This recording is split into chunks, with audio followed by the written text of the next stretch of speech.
Quand les éléphants se battent, ce sont les fourmis qui meurent, dit le proverbe cambodgien. Moi je dirais que, même lorsque les éléphants s'amusent et font semblant de se battre, ce sont toujours les fourmis à leurs pieds qui meurent. Voilà pourquoi toute l'Afrique, en éveil, doit demander ouvertement à ceux qui se prennent pour les éléphants de ce monde de clarifier leurs intentions ou d'aller s'amuser ou faire semblant de se battre en dehors du continent noir. Je débute mon adresse d'aujourd'hui par cette parabole qui résume très clairement, en elle-même, la situation, la présence jugée globalement négative des membres du Conseil de sécurité de l'ONU en terre africaine, notamment en terre d'Afrique centrale. Ces membres qui se font appeler grands de ce monde. En effet, il sied de s'interroger, de se poser la question, quel est le véritable rôle que joue actuellement la Russie, les USA, la France, l'Angleterre et dans une certaine mesure la Chine sur le continent berceau de l'humanité. Ces pays ne procèdent-ils pas à une nouvelle redistribution des cartes, à un nouveau partage du continent noir, comme ils l'ont fait, excepté pour le pays de Mao, lors de la conférence Congo dite de Berlin de 1885. Tout porte à croire que c'est bien cela qui se déroule actuellement sous nos yeux. On assiste, en plein 21e siècle, à un nouveau découpage sauvage de l'Afrique. Car, comment expliquer par exemple que la Fédération de Russie, qui a sorti missiles de longue portée et satellites d'observation militaire les plus sophistiqués au Mali et au Burkina Faso, et d'une certaine façon cédé la Centrafrique aux Occidentaux, notamment à la France, après que les États-Unis d'Amérique aient mis l'épée de Damoclès sur la tête du président Touadéra. Pour étayer mon propos, je vous donne à lire ici l'extrait d'un article paru le 20 février 2023 dans le journal Le Monde Afrique, laissant apparaître clairement l'ultimatum à peine voilé donné par le pays de Michael Jackson au pays de Jean Bédel Bokassa. Je cite, « Les États-Unis s'engagent ou engagent une stratégie pour évincer d'Afrique les mercenaires du groupe Wagner. Washington propose à Bangui de former son armée et d'accroître son aide humanitaire en échange du renvoi des paramilitaires russes de la République centrafricaine. La proposition a les apparences d'un marchandage assez classique, dont les termes pourraient se résumer ainsi. Nous avons beaucoup plus à vous offrir, mais rompez d'abord avec vos alliés actuels.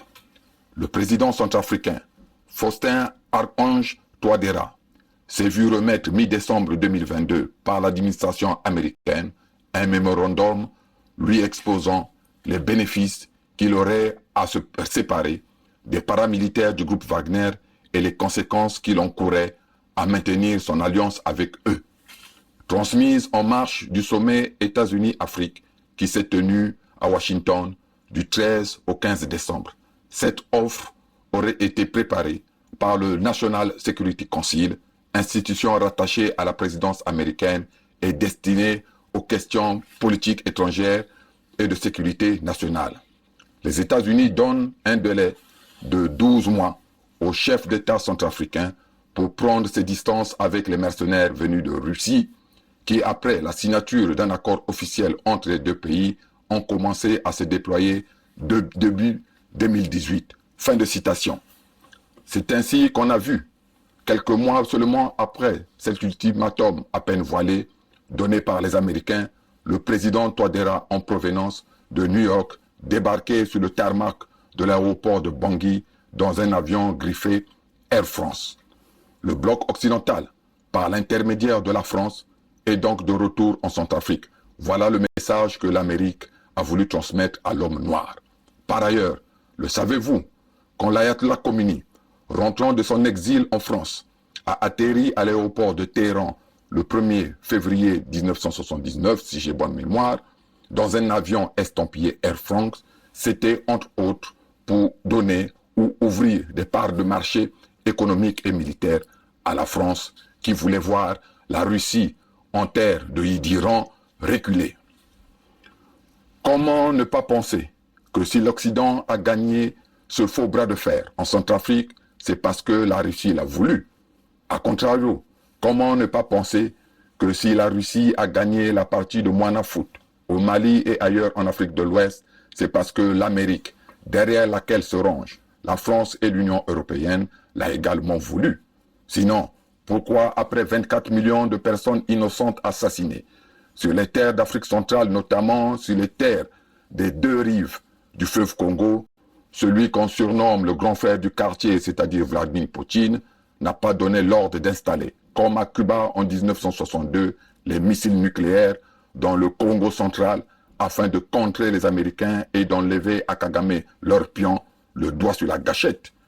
Le chef du Kremlin, qui est en possession de l'offre objective de coopération de la Fédération Congo, le 55e pays d'Afrique, depuis le mois d'août 2022, pense-t-il rester encore plus longtemps muet face au risque de disparition du peuple authentique autochtone Congo? Faut-il encore combien de morts, victimes des bébés noirs armés par l'Occident, qui sont notamment Kagame et Sassou, pour qu'enfin on livre au Congo les armes modernes de guerre attendues? Si rien n'est fait dans un futur proche pour sauver l'Afrique centrale, donc pour réparer le berceau de l'humanité, la présence dans cette Afrique centrale des pays qui composent le Conseil de sécurité de l'ONU ne se justifiera plus. Enfin, bon augure dans ce tableau apparemment sombre d'Afrique centrale. Plus les grands de ce monde ferment leurs oreilles face aux cris d'alarme des peuples Congo, plus Nzambian Pongo, le créateur vivant premier, se rapproche de son peuple élu, qui n'est autre que ce même peuple authentique autochtone Congo. Les mammouths ont bien disparu de la surface de la terre. Le tour des éléphants, qui, en terre sacrée Congo, s'amusent et ne prennent pas conscience, arrive. L'humanité est avertie. Mardi 5 décembre 2023, Sa Majesté Chikaya Zinga Ier, roi du royaume de Luango, souverain et insoumis, membre permanent du Conseil fédéral Congo,